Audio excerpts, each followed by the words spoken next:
Let's begin with the Daily Statement, and the front page says Yoko probes top officials over 480,000 Ghana cedis embezzlement and government to ensure prudent management of oil cash, according to President Nana Addo Dankwa Akufo-Addo. The Weekend today says election of MMDCs must not delay. Pakwesi Ndum says that, and the Finder newspaper, more crude oil flows. President hopes it will help restore rapid economic growth. ROPA, EC makes dramatic U-turn in court, and NCA board tasked to spearhead strategic initiatives. Police may use discharged suspects as witnesses in the Major Mahama trial. The Independent this morning says power generation to be enhanced significantly, low tariffs anticipated, and Otiko congratulates President on his Gender Champion Award. And maybe we'll do the Daily Graphic front page. Okay, the Daily Guide first. EC boss fired over using 480,000 Ghana cedis. Nana pours oil from Kufuor's ship. And the Ghanaian Times this morning says Sankofa pumps first oil as production begins at offshore Cape 3 points. And TUC condemns vigilantism, violent takeover of public organizations. And finally, the Daily Graphic says 3 easy officials under investigation over missing endowment fund. Finance Minister clashes with minority over 3% VAT, and oil flows from Sankofa fields as President turns on valve on FPSO Akufo. I've been joined by Mr. Fred Agbenyo, he's with the NDC, and Mr. Philip London of the MPP. Gentlemen, good morning, welcome. Thank you very much. And how are we doing? How's the Friday going? I see your shirts look alike. It's only the shirts. Is it by consensus? No. It's only the shirts that look alike. Yeah, it's only the shirts that. Fred, you sharing that sentiment? That of course. It's only the shirts that look alike. I'll be attending a funeral. Okay. That's why you don't know for him. I don't know. Yeah, I was going to. Okay. Oh, condolences. I see. So you both are going for Bonyo party. Gentlemen, welcome. So let's start off. Yesterday, the president turned the valve to pour in some more oil. There have been concerns that 10 years down the line, we have not seen, we are not feeling the oil, as it were. I'll start with you, Fred. There have already been concerns about whose achievement it is, whether it is that of the NDC or that of the MPP. Yesterday, the president said 17 years ago, then candidate Kufuor had mentioned that this would happen, and now it is happening. Your initial thoughts about the oil find, the addition, and the matters arising from it? Well, let me say good morning to our viewers. I think that we need to pat ourselves at the back and congratulate all of us ourselves for how far the Lord has brought us, that at least we have also found well, like several other countries around us. It's true, people have argued that ever since we started with the oil exploration and then the commercial extraction of the oil, right, you can't see much that has happened to our economy. Right. The truth is that how much are we getting from the oil? By the initial agreements, Ghana is getting about some 10%, right, and some 3 or so % from the taxes that we get from, so in all about 13%, right, which is barely 2.4% of our GDP. And so the impact that all of us are expecting will not come suddenly. But I believe that as we continue to discover more and more, we will be able to benefit from it. What I just have said is that we need to look at the downstream of the oil and gas sector, especially the gas. That one comes to us 100%. We all agree that if you are supposed to have affordable energy in this country and then move towards industrialization, then that's where the focus should be, how we are able to put the gas to very good use. It is for that reason, for instance, that the turbo gas plant was built. Now, the understanding I get is that the gas we are even going to get from these 10 fields alone, if you put all together about some 180 million standard cubic feet of gas that we are going to get from this particular project, that alone should be able to power some thermal plants to give us over 1,000 megawatts of electricity. And so that is huge. If it comes to add up to our install capacity, we'll be able to really industrialize, get cheaper electricity, because clearly we can no longer rely on hydro and all other sources that we've been relying on all these years. Thermal is the way to go, and I think that the gas comes in handy. The 10 fields, the issue of who should take the credit, who should not take the credit, for me, it's unfortunate that people want us to shift the argument to that particular area. We all know the history of this country, where we started from, work that have been done several years ago, even from the colonial days, all the way to the days of Nkrumah, Jerry Rawlings Day. It is true that under President Kufuor, I think there about 2006 that we discovered oil in commercial quantities in this country. But it doesn't mean that no work has been done before that 2006. And subsequently, all the other governments that came under Professor Mills, we saw the work that they did when they have to build the first FPSO, Kwame Nkrumah, you know, and then the following the gas that I mentioned earlier. Under President Mahama, we built the FPSO at Mills, and then we also built this current one that we named under President Jim Kufuor. We all were witnessing this country, we were living in this country at the time, when the E&I company, the Italian company that was doing the exploration at this 10 fields. We all heard the stories in those days. I remember even the Prime Minister of Italy visited Ghana around that time. You know, demonstrations here and there, petitions were made to him that the cost of the project was too expensive and that they should review the entire thing. We remember how the project were virtually demonized and criminalized in this country. The good thing is that today, by the grace of God, it's been completed. Ghana is going to benefit out of it. What we all can all pray for is that those who are in charge of it today will be able to manage the process from these particular facilities. I am told we are still flaring gas because there's some work that needed to be done to connect the pipes to the plants that have been built. So we I can pray benefit from it. can benefit from it. I pray that we do that very quickly so we can really benefit from the gas gas and the oil that we have found. The understanding I get is that when it starts operation, I think in August, we are going to be getting about some 23,000 barrels a day, and it will gradually produce about 80 thereabout. I'm told you have about some 2 million barrels deposited around that area alone. So that is huge deposit that when it comes on board and we are able to utilize. How much of that comes to us?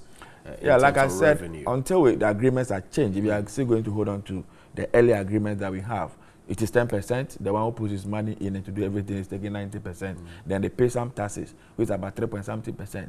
So if you add all together, barely 13% of it is what is coming to Ghana. I am only praying, hoping that the new area that we are discovering, the water basin, for instance, and the rest, we should be able to empower GNPC to move in.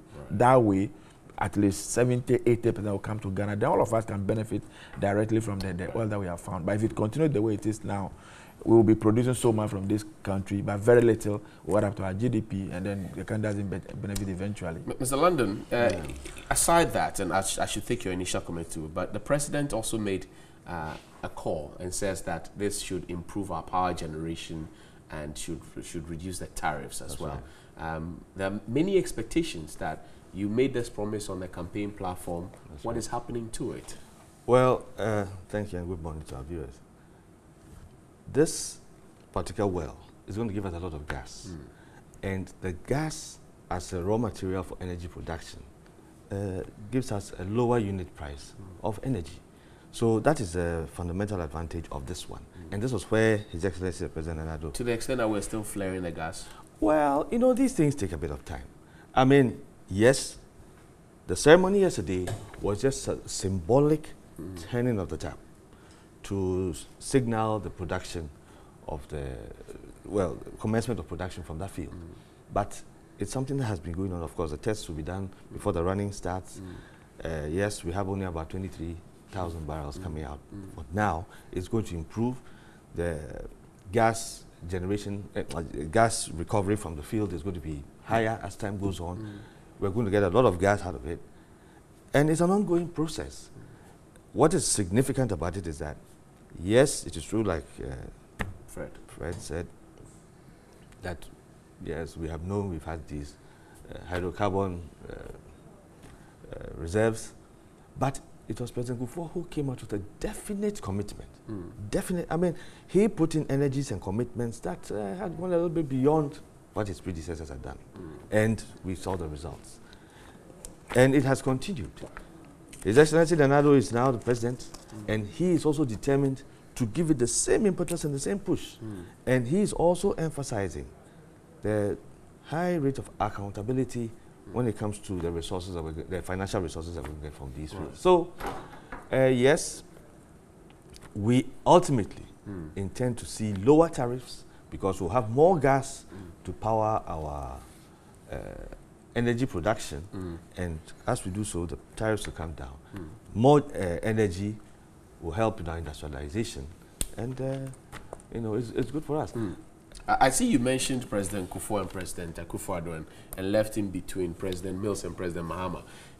Obviously, this FPSOJ Kufuor, yes, if the work had been left by President Mahama, it wouldn't have been done. I said that President Kufuor, his predecessors, right? I didn't mention anybody's name. Exactly. His predecessors had all done work. But you and I know that President Kufuor's predecessors are President Jerry Rawlings himself. Oh, okay, well, okay, for the record, yeah. yes. I mean, the FPSO wasn't built yesterday. Right. Yes, it was commenced by President Akufo-Addo's predecessor, right. President Mahama. Right. So yes, we have to give him the credit for exactly. that and commend ourselves as government. Okay, maybe the absence of not mentioning doesn't. I'm not suggesting in any way that they didn't do no, but some people mentioned, of course, that they didn't see President Mahama. I don't know why. I'm sure he may have been invited for one reason or the other. He was not there, but. Fred, do you know why the president, ex-president was Well, I tried to check up from his office this morning. Unfortunately, I didn't get the feedback. Anyway. But I'll be surprised if he's in a country that will turn down an invitation like that. Exactly. So we really have to cross-check. Yeah. Because it would have been very nice for him to really be part of a ceremony like that. And also, one very important issue about this that is not going to raise any hairs is that, yes, Ghanaians would have expected to see President Mahama there. Right. He wasn't.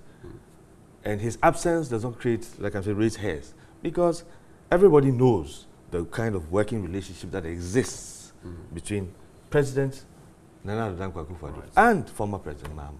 You know, so it's no real news. Everybody knows that there must be definitely some genuine reason why he was not there. How soon are we to expect the reduction in tariffs? Because it's been a major concern. I remember back in February when Fred came for a paper review, he says it's almost an impossibility. Now, President Akufo-Addo says we will see it. How soon? Do we have timelines? My brother, when the gas starts flowing, you need to pipe it into gas plants that are going to turn it into... But you see, the one that is already flowing, we are not even shepherding it into some pipeline. I agree. The FPSO, like we're saying, wasn't built yesterday. Right. It came over a period. The infrastructure has a program.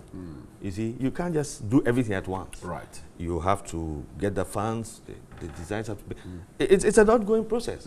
You know, so yes, it is true that maybe we don't have all these things, but it's part of the plan. And the president yesterday emphasized it, that this is part of the plan. Some say it's mere rhetoric. Oh, how? How can this be mere rhetoric? This is something that is a definite plan of the government that we are definitely working towards. So that issue that is pure political talk. This is definitely something that is being worked. Fred, yeah, just a very quick one. I think that we should be careful how we heighten the hopes of Ghanaians when it comes to this reduction of tariffs and what have you. All of us who wish that if it's possible, we don't even pay any tariffs at all. But if you check the statistics they are today with the Energy Ministry, we are told electricity demand in this country is growing by some 12% per annum. What it means is that at all material times we should be adding to our energy stock. And so that should be the focus. We have reliable energy. Industry have energy anytime they need energy to work with.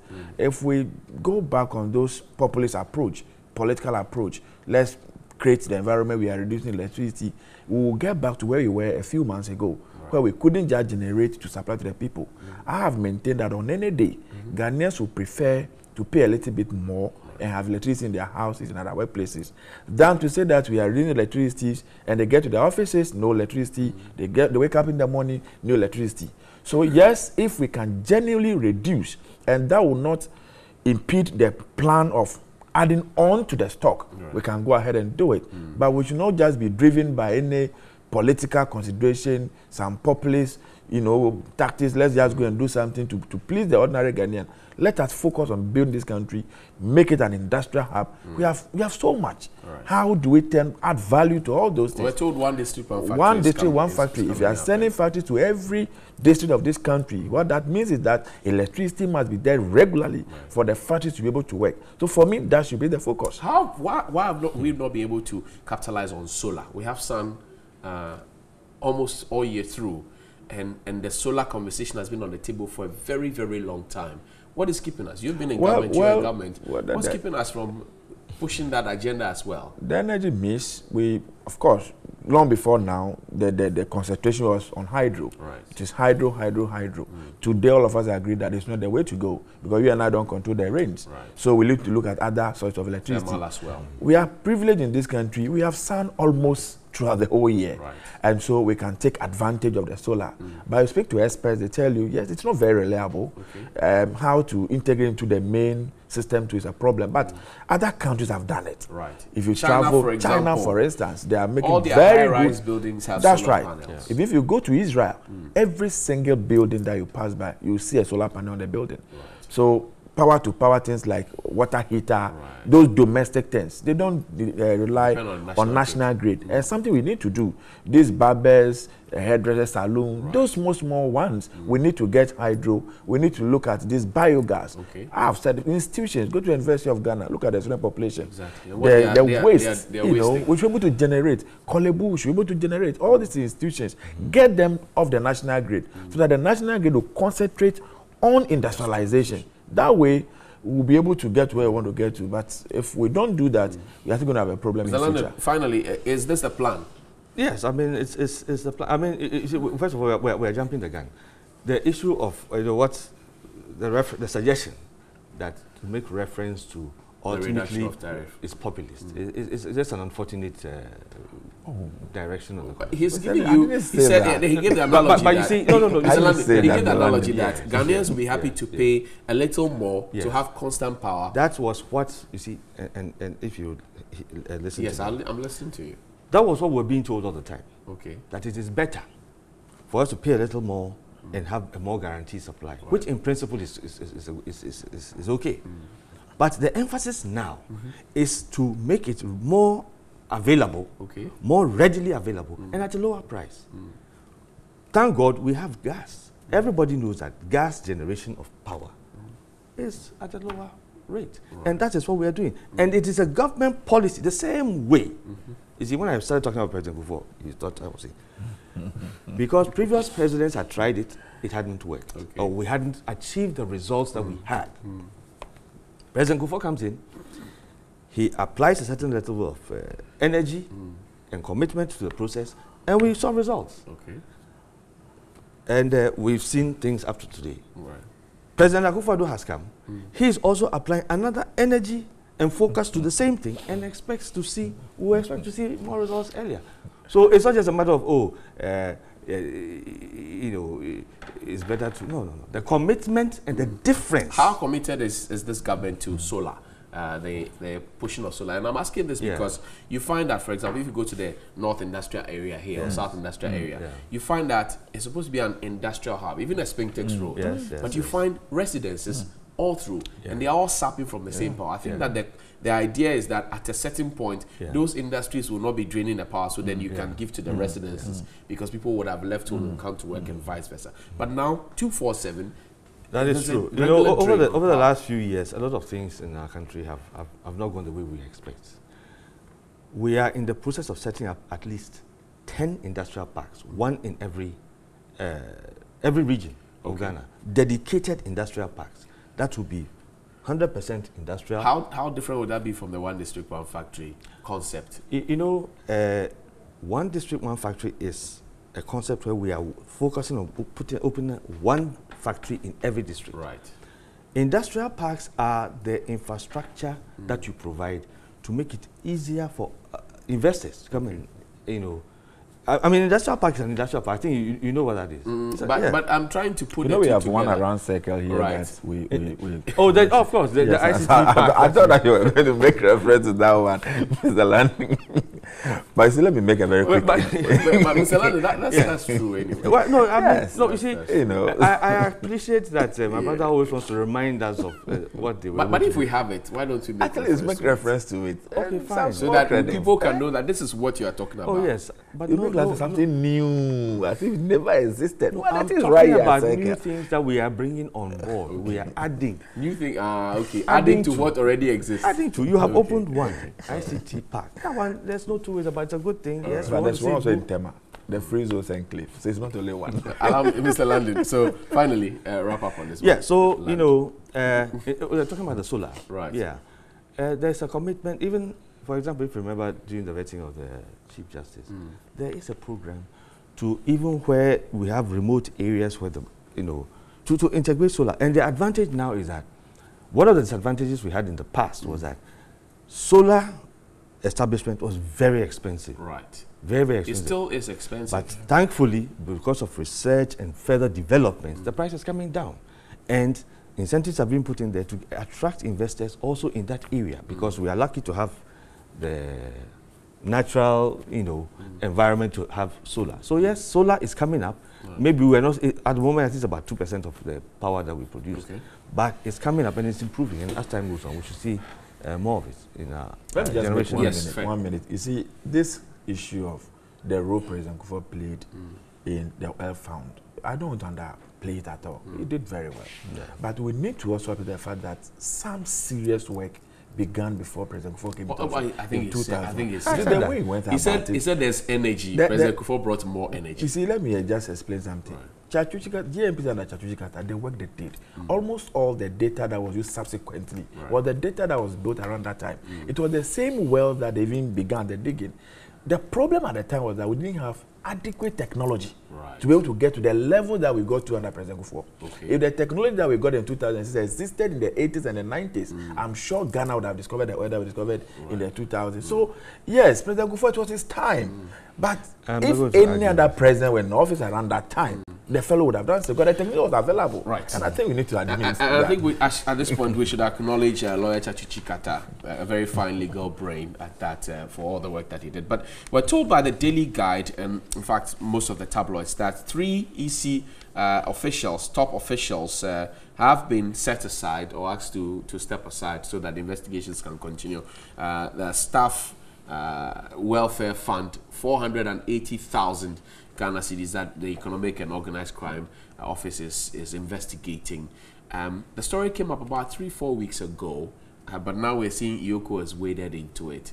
And it brings the bigger question of what our social protection policies as a country are. People work, they think they are contributing to, say, SNIT, only for them to retire and go there and they are told that, oh, your employer wasn't paying money for you and all of that. I mean, this is a big issue. ECs has come out, but you can imagine how many employees are going through the same thing. What's the way forward, Fred? Well, it is sad that a story like this should happen around the Electoral Commission. It's an institution that all of us want to really hold in high esteem. And so we expect persons who work in that institution to also carry themselves in a particular way. Now, when you have stories like this around that institution, the persons there, it then the credibility and the image of the institution. And if you look at the critical role that they play in our governance system, is that the last place you want to hear things like that happening. It is very, very, very unfortunate. And I can only pray and hope that they will do the investigations very quickly. If there's any wrongdoing, the persons are punished and prove themselves as a deterrent. We are quick in this country to criminalize and demonize people even before they are given the opportunity to clear themselves.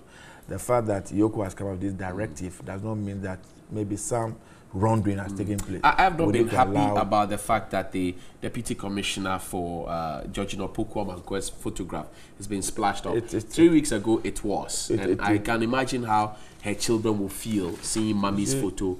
We need to be very careful. You see, people struggle to build reputation and image.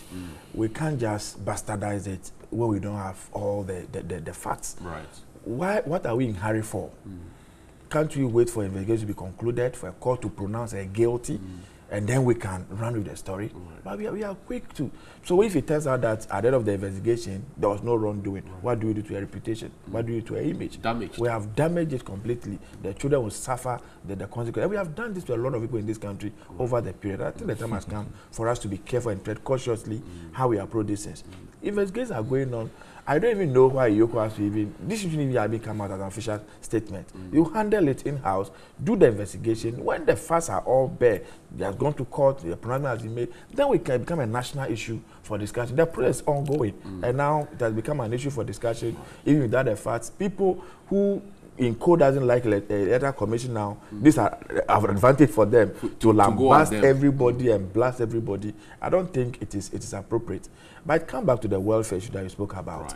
I think that we need to pay particular attention. You see, it is becoming increasingly clear to me that this country, when you work and you attain the age of retirement, they are telling you to go back home and go and die. Right. Because what are the safeguard measures that are in place? We have SNIT. How much is SNIT really contributing to, you know, the individuals who go on retirement? How much money do they get from it? People stay in government bylaw, rented apartments in Accra, in Kumasi, work in the cities. Now they go on retirement, go back to their villages, and what to even put their head, it's not there. Maybe their kids are still young, they have to still be paying school. All manner of problems.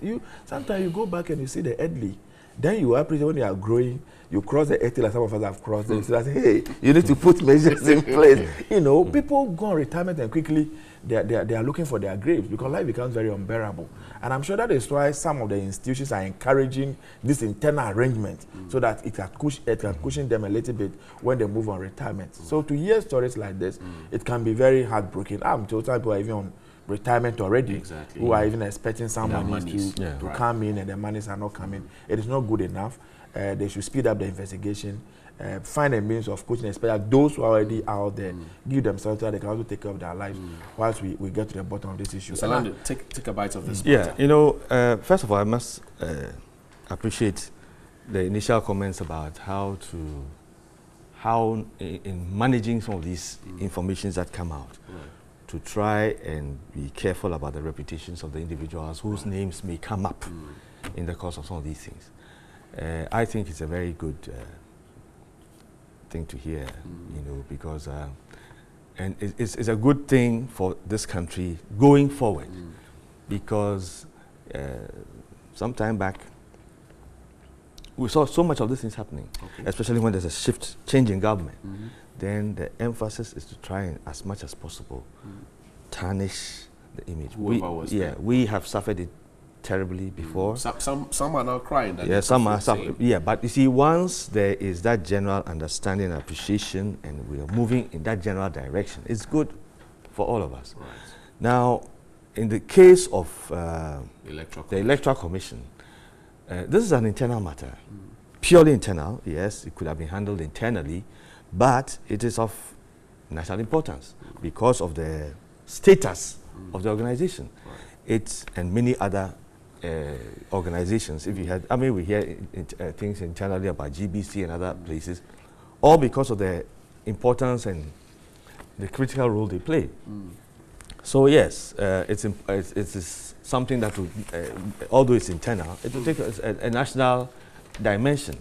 And so IOCO coming in should be something that we should not find too strange, you know, that has come. It's been investigated, and I'm happy that they have been able to, because in many organizations, some of these things do not, and I never found out. Right. I know of people who have gone on retirement, and way down the line, they come and find out that, oh, many years ago, deductions that were supposed to have been made were not being made. Right. You know, various things. You know, and the effect on those individuals who have toiled over years for, it may have been with a private company or whatever, but it was all in the national interest. Sometimes people have complained that SNIT makes it look as if it is the responsibility of the employee to have ensured that the deductions that are made. But when you get your pay slip and you see that the deductions have been made in your name, whose responsibility is it? Is that of SNIT, the employer, or the worker? Unless there's some internal mechanism where the workers ensure that the deduction has been made. It's just like your taxation. Right. I mean, your slip will show that some elements of tax have been deducted, various deductions, whether it's for some whatever. It will show. It is your expectation that once those details have come out, they are true to the facts. You know, the sad thing is when it turns out that that was not the truth. The deduction may have been made, but it did not go to where it had exactly. So, SNIT over the years has been prosecuting as a way of putting pressure on employers to make sure that the deductions are not only made, but also paid to SNIT. You know, sometimes the methods in which SNIT has gone about it have not been the best. I must be honest, because in the past I've seen situations where people are employed, people have their businesses, and for some reason things haven't gone right, and they are trying to correct it. And the way it's handled by SNIT, the employer then decides, you know what, let me just reduce the number of my workers to have my peace of mind. There's also another instance, and let me bring Fred in. There's also another instance of SNIT asking people to report employers who don't pay contributions for them. These employers, some called 3FM 92 points, and they say they go to SNIT, and then the employers come at the workers because somebody inside SNIT, for one reason or the other, will tell the employer that it is Mr. ABCD who came to make the report against you. And the employers come and they sack off the workers. It's a very tricky issue, isn't it? Yeah, these things happens, you know. People use electricity in their house and they don't pay. People use water in their house, they don't pay. Somebody goes to blow the alarm, as it were, and quickly somebody goes to report. There's person A who came to mention your name. He came to report you that you don't do this, and the fellow becomes a victim. Right. You know, it comes even crime management. You know, people see wrong things happening, they go and report at the police station, and eventually they rather become victims. Right. And that is why our society gradually is becoming very individualistic. Everybody is minding his own business. Nobody wants to get involved in anything. I think that the SNIT has a role to play as an institution. Right. It is from these same contributions that their workers are paid, they are enjoying all the good things that they are enjoying. And so they need to move out of their comfort zone. Right. You know, get personnel to move into the institutions, get auditors to move the institutions, go and cross-check these things. They don't have to remain in their offices.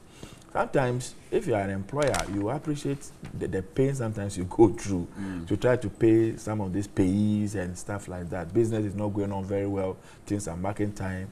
You are under obligation to pay those things in a record time. If you don't, some penalties are slapped on you. It becomes very, very hectic. And so anytime business are struggling, the first thing they want to do is to lay off some workers so that they can manage it. So we need to be able to put measures in place. It should be possible, like it always happens, for an employer to go to SNIT and say, okay, because my business is struggling around this time, can you give me some allowance? You know, something to work it out. But sometimes the aggression we feel, they go into it. I know of people they take you to court, slap all manner of damage on you. They forget that you have also created employment for people. And so if you fold their business up, you take those people's work from their hands as well. So it's an egg and chicken situation. We need to manage it. There should be that relationship. Send your personnel. Be interested in the business as well. Not just the money you are collecting. You know, go there. How is business going? Can you offer some advice? Some think at this point that SNIT is just about pensions when we are retiring and leaving the work environment. But it's Social Security and National Insurance Trust.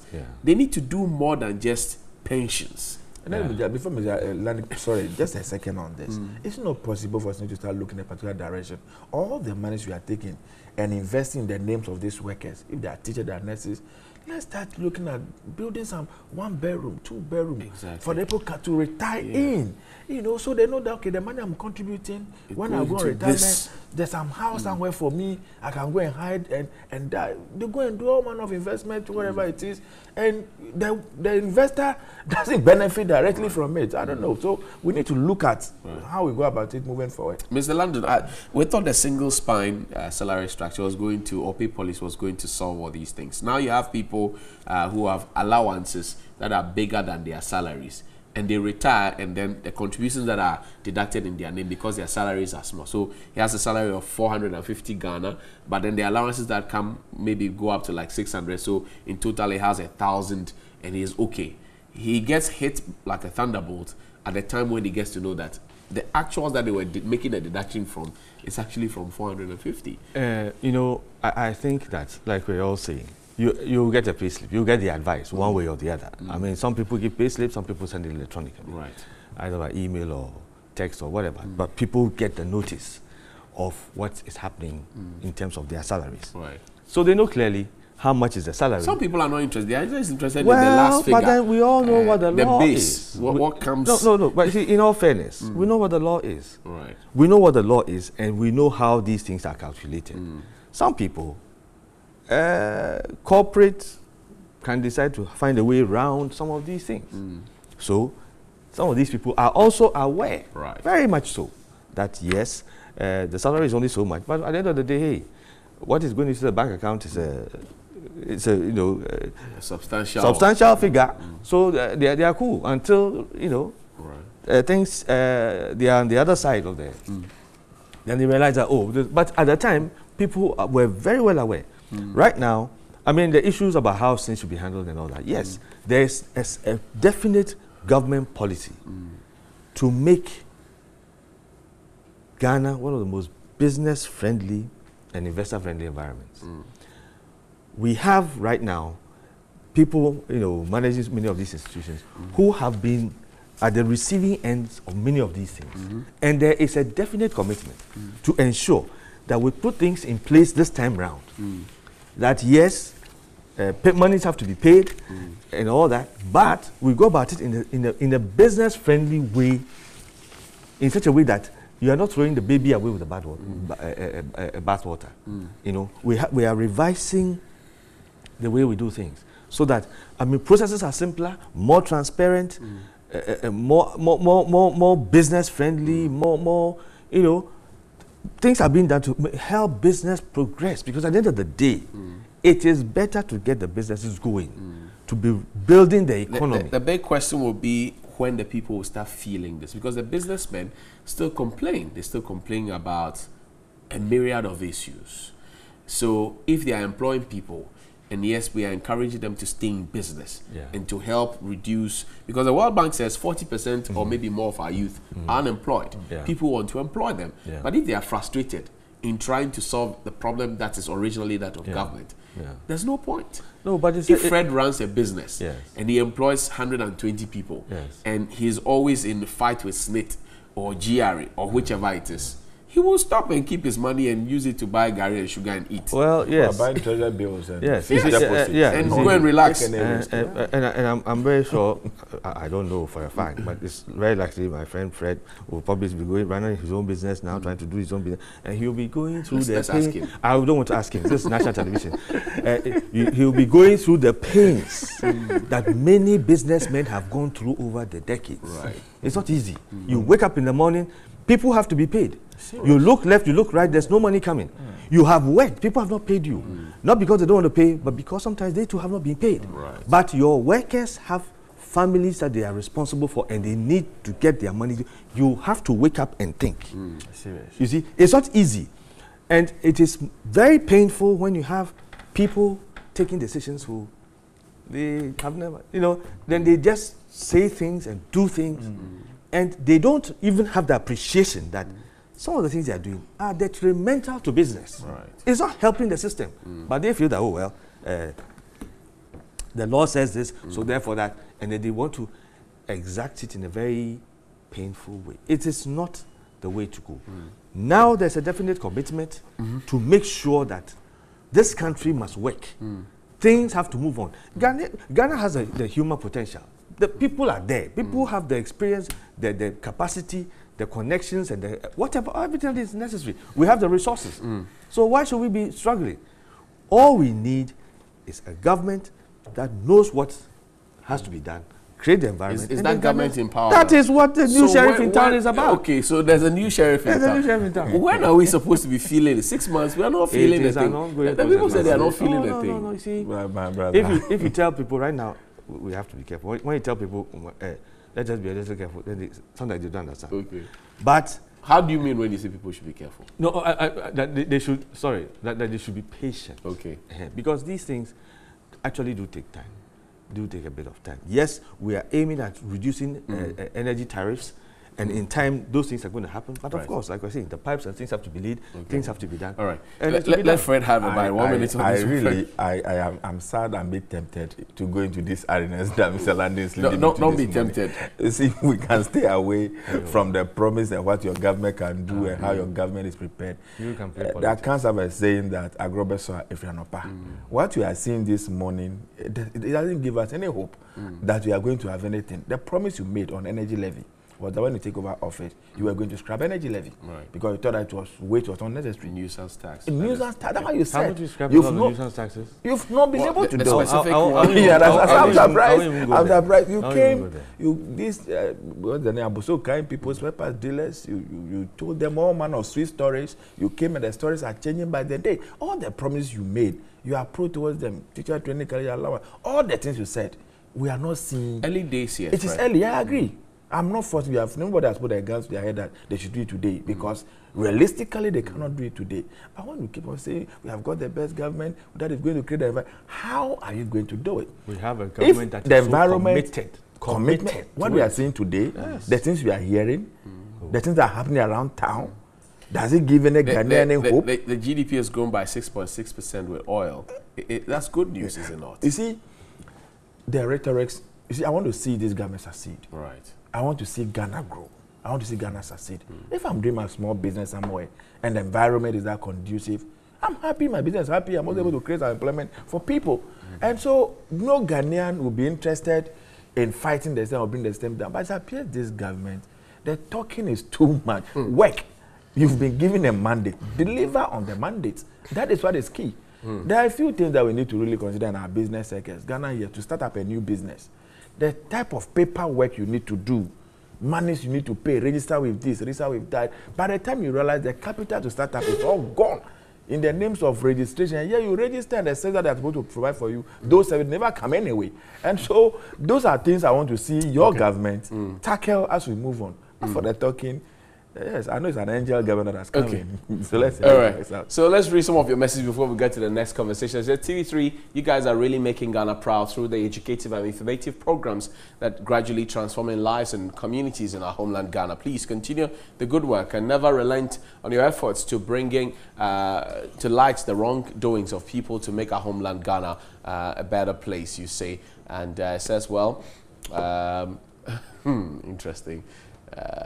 Okay, so these ladies arrested for prostitution should not give any excuse at all. They think it's easy, it's an easy way of making money. They can sell anything with little money. Let's watch us, the youth of today in Ghana, don't want to learn any trade. That is why for now our construction industry is dominated by Togolese. Please check. The police have to crack on these so-called prostitutes. Ahmad Theodore said that. Well, I'm very happy and extremely happy that those 3 persons in the Electoral Commission have been interdicted by the Electoral Commission, the IOCO, and the fact that, in fact, this is in order. The institution EC must be purged to fit our current democratic dispensation blueprint. Asiedu-Dartey and Fred Agbenyo should tell us, where is the 10% oil proceeds his government promised the people of Western region? Hypocrisy would always expose them big. From blueprint and Asiedu-Dartey. Investigation to EC people proceed on leave. Why boss no leave?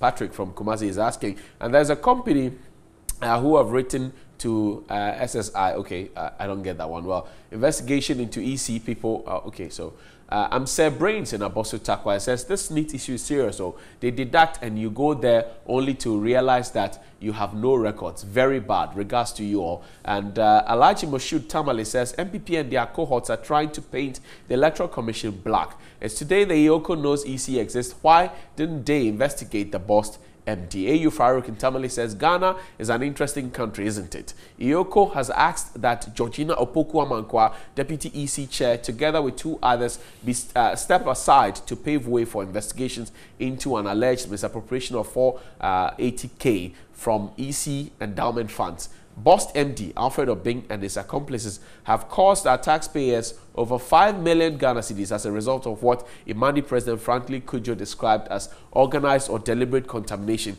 The equivalent amount of fuel involved is 100 long truck tankers, and BNI says no wrong has been done or committed. Ghanaians are watching. And good morning, TV3. Under President and MPP 2, where President Akufo-Addo in power, Ken Bond took the lead. Then now we have boss deal. How much are we talking of in less than 7 months? NDC Baba 2020. Osman in Tamale. Good morning, TV3. IOCO investigating EC endowment fund is an internal issue, but we Ghanaians have to have interest in that matter. Mauli in Kojokrom Western region. And why is it so difficult to acknowledge a single effort by the previous government? If it's something good, the credit goes elsewhere to Kufuor government than the immediate past government. But if it's wrong, then let's blame it on them.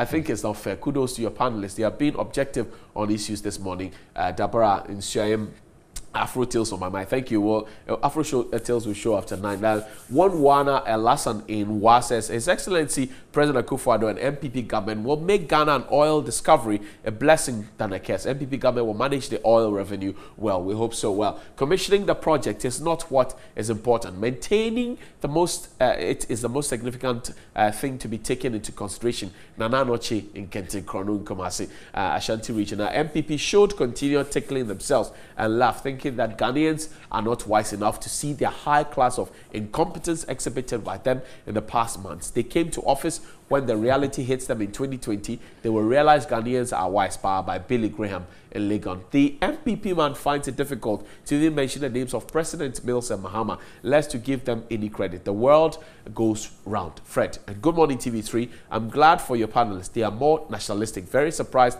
of Fred analysis. Thumbs up to you, biggest boy in Tamale. Good morning, New Day. Kindly extend my greetings to Ajwa Safo. She is now the best MP in town. Plus, bossed contaminated matter from El Lobo de Notre. Fred, people say they are surprised at your submissions. They say you're sounding nationalistic this morning. I've always been nationalistic. I've always been a Ghanaian. People are surprised that you're sounding like that. How have you been? How have they known you? I'm surprised. I don't know. You are surprised too. I've always been a Ghanaian. I've always been what I've always been. Anyway, let's wrap up and stay at the Electoral Commission. We're told that the Electoral Commission made a U-turn, dramatic one in court, regarding the Representation of the People Amendment Law, the ROPA. It's been passed, but some diasporans think that not enough work has been made to make sure that the law is effective. And the applicants who went to court, they say, well, they should be given opportunity to register as voters, as Ghanaian voters, no matter where they are in the world, at places closer to their residency and all of that. That is the big issue. And this has been on the table for a long time. Is there light at the end of the tunnel? Well, I think that our laws does not prevent Ghanaians who live abroad from registering and voting in this country. The laws are very clear. Every Ghanaian, wherever you are in the world, if it's time for registration, you can come home and come and register. And you can come home and come and participate in the voting process. It doesn't stop anybody. Now, what they are calling for is us carrying ballot boxes from Ghana here and trot the whole world, place them by people's backyard so they can come and register. Is that what the law says? That is what people are calling for today. And I don't know how feasible that is. You and I live in this country. We all know the difficulties we go through to even organize elections internally, to even get ballot material to some polling stations in this country. Sometimes it gets there during midday. You know, they finish voting, and to get the materials back to the collation center sometimes takes over a day. And so if we cannot manage elections effectively in our country, and now you are telling us we should carry buses and trot the whole world, place them in people's gardens. Is it too much to people's ask? porch, so that they can vote? I don't know. If the Electoral Commission they have the capacity, if they're stating that they have the resources, that they can embark on that journey, you are not going to disadvantage anybody, because once you start, now all Ghanaians where they are, wherever they are in the world, you need to reach out to them. You are not going to control in America and maybe in the Europe or in London, wherever they are. And I am aware today that Ghanaians are almost everywhere in the world. So if you have the capacity to do that, it's up to the government and Electoral Commission. They have assured, the Electoral Commission have assured that they are doing some work. They are still holding some consultation. I don't know where this issue is coming from around this time, really. I don't know what has instigated this issue. I can only pray and hope that it is not one of those diversionary things just to you think it's diversionary? Muddy the whole system and shift focus from the current happenings in the country. Otherwise, this issue has been discussed time with that number, and all of us think that where we are now, it is not a very appropriate thing to do. And so for you to come back today again for discussion, I don't know what the focus really is, but let's see how it goes. But does it suggest that as a country, we never stop campaigning, we never stop talking about elections, even when the elections are over? And you can tell from the tone on both sides, both majority and minority, we seem to have that element of, oh, the election is just some 3 years away, so let's keep the fire up. I get that impression, and I think that we never stop campaigning to focus on national issues. Mr. London, is that it? Well, Let me take my time to answer this. We don't have a lot of time. Okay, thank you. So, You see, I wanted to refer quickly to something somebody said okay. about how Well, Mr. he said it's always been like that. So we have but just you- 1 minute. But you see, he's now going back to what he's normally known for. Mr. Lang. Thank you. You know, at the moment, we have, first of all, the story is talking about ROPA, Yeah. the issue of ROPA and what the court has asked Exactly. the Electoral Commission to do with respect to the previous election. That is the issue in the district. Right.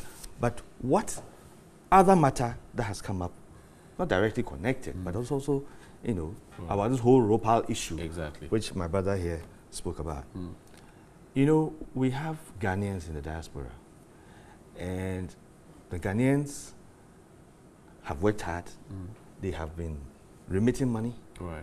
Some of them have set up businesses, done various things, helped in the economy of this country. They have played a role. And the Ghanaians feel that they need to be able to have a say in the electoral process of this country. Just like citizens of our neighboring countries. There are citizens in the diaspora. Vote.